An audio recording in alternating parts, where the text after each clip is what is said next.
La détention du père ou de la mère entraîne de graves répercussions sur leurs enfants. Certains de ces enfants, compte tenu de cette situation, vivent avec un parent de la famille ou un tuteur. Et pour d'autres, en particulier les bébés, dans l'enceinte de la prison. L'absence d'encadrement des enfants de ces détenus a un impact socio-économique sur ces derniers.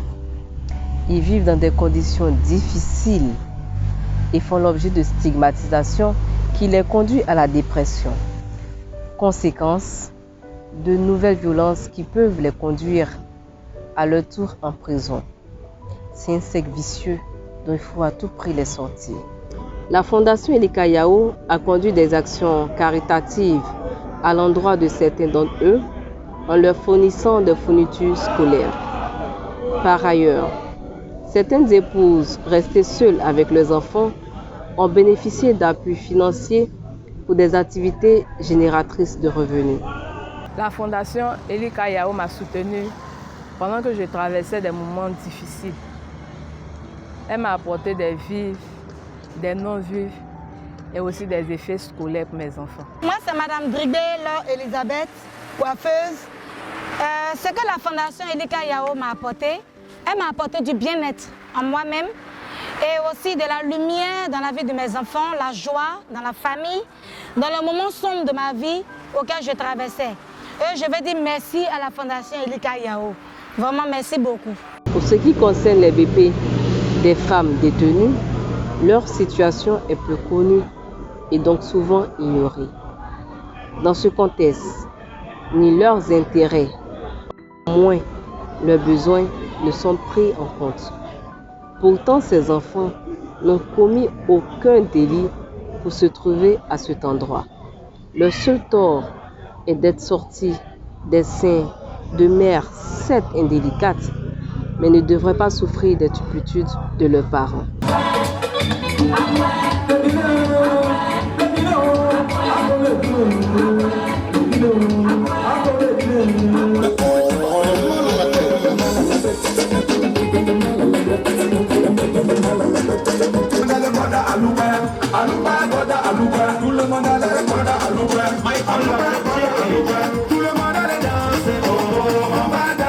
Ces victimes collatérales sont exposées à certains risques tels que les agressions sexuelles ou autres violences physiques, coups et blessures qui surviennent généralement par manque de surveillance.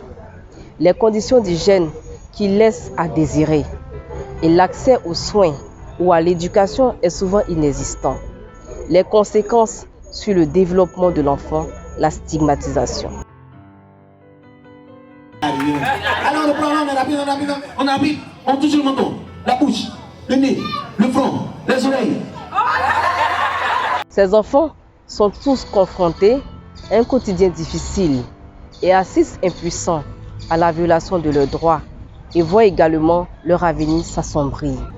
La Fondation Elika Yao estime que ces enfants, et les bébés en l'occurrence, doivent vivre dans un environnement sain et protégé des influences néfastes et des situations à risque telles que la vie avec leur mère dans les mêmes cellules de prison. La question des enfants vivant en détention avec leur mère pose essentiellement le problème de leur protection et de la nécessité de trouver des alternatives crédibles et durables à leur situation.